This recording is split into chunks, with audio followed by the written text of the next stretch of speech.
Welcome back to another series of readings.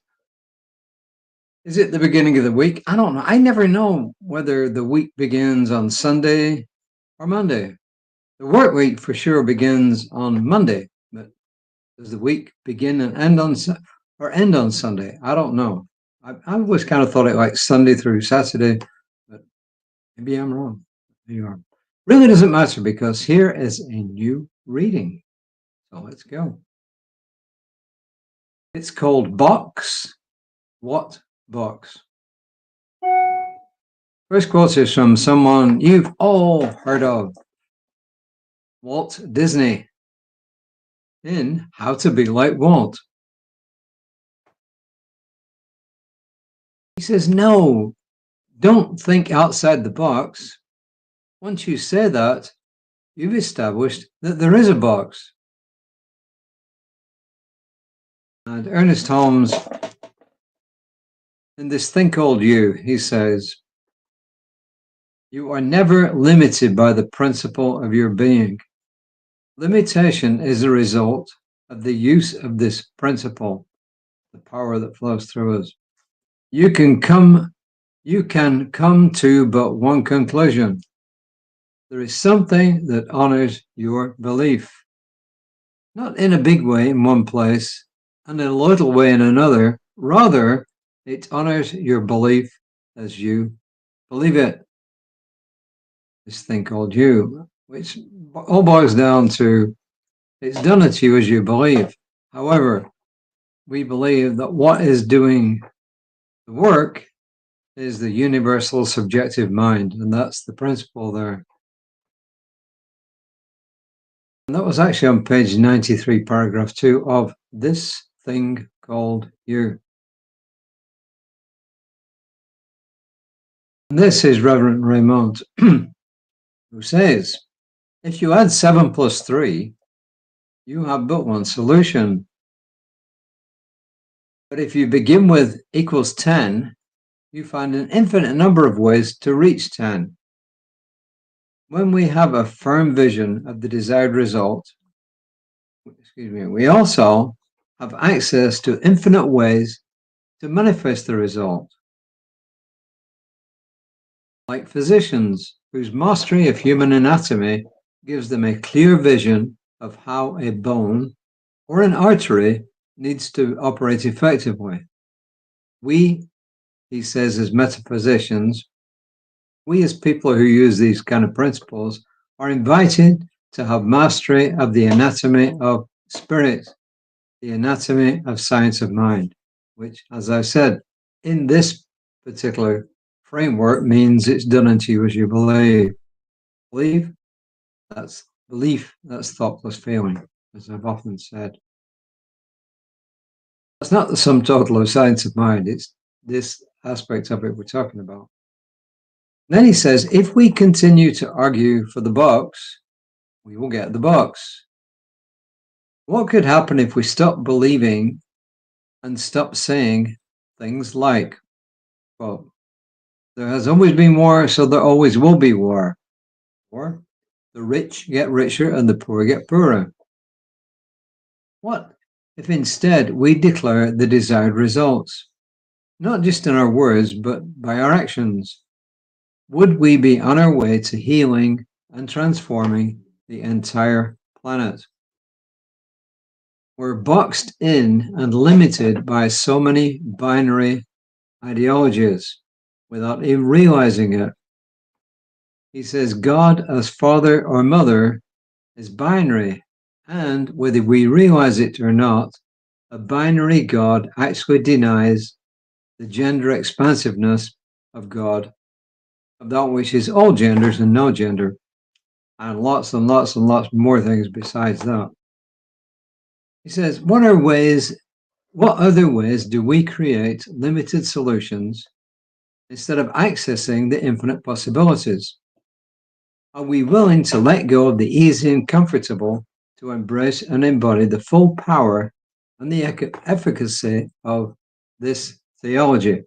He calls it liberation theology, but probably not in the sense that you'd normally heard it. To some people, yes. To most people, no. What does all this mean? This whole box deal is kind of wacky. I like Walt Disney's first quote where he says, "No, don't think outside the box. Once you said there's a box, once you've said that, you've established there is a box." Let's face it, logically, if there were a box and you were metaphorically in this box and somebody told you to think outside of the box, you couldn't. You could think about what might be outside of the box, but you can't do your thinking outside of the box. Why? Because you're stuck in the box. So that's why I like Walt Disney's idea, which essentially is, let's forget about the box, you know. But in a sense, this is all kind of silly because all they're talking about is limited thinking. That's what the whole box thing is about. It's about limited thinking. It's about finding limiting solutions. I think it was Shunryu Suzuki who said, what did he say about? Oh yeah, he says, in the student's mind, there are many solutions. In the expert's mind, there's only one. And that is a demonstration of what's being talked about today. Why? Because it's limited thinking. We often get into grooves of thinking and we don't look outside for other potential solutions. We don't look outside of what we're used to. It's kind of like driving along a route and you find one route to get from A to B. But then after many years, you discover, hey, there's lots of ways to get from A to B. But you've been stuck in this idea, and A to B could be the longest route. So in other words, we just get stuck in our thinking. And that's what it's talking about. And it's saying, in essence, hey, be creative in your thinking. That's probably a better way to look at it. Be creative in your thinking, putting a positive spin on it. And then he's talking about limiting our thinking related to the world and what's going on in the world. But I'll tell you this, I know people treated for peace, and especially right now, peace between Israel and Iran. And it looks like that's coming about. Will it hold? We don't know. But I can tell you, I, for one, and I know a bunch of others, we're praying for peace. We're holding peace in our minds. My wife was one of those. And President Trump, president, just announced that there is a ceasefire. Now our job is to pray that that ceasefire holds and that ceasefire extends into permanent peace. And more than that, that the nations of the Middle East all find a way to work together for the betterment of mankind. So what do I pray for? Lots and lots of things. Family, friends, animals, even situations like the one I just mentioned, peace in Gaza, lots of things. That's all part of my regime. So maybe you'll join me in doing that. And I make that part of my daily spiritual practice. Anyway, that's all I have to say. Do I give you this do I repeat this long-winded affirmation? 2 of them. I'm free to live my best life and free from the boxes of complacency, apathy, and conformity. If that floats your boat, use it. This freedom liberates others from any and all boxes they experience. I would say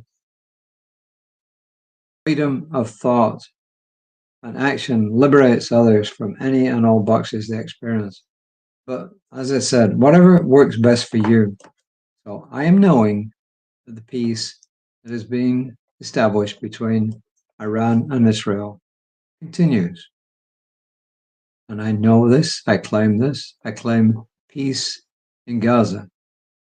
I claim the highest and best for every individual on this planet, the planet itself, and every being on this planet. And I release these words with gratitude into a divine law that always says yes. And so it is. And remember, We don't know when we pray. If we allow ourselves to think this or something better, I assure you the divine will find the best solution. Until next time, I'm saying namaste. Tune in to Creative Life Spiritual Center's Facebook page for my colleague, Reverend Lisa Ryan, tomorrow morning, 9:15 Central. Till then, au revoir.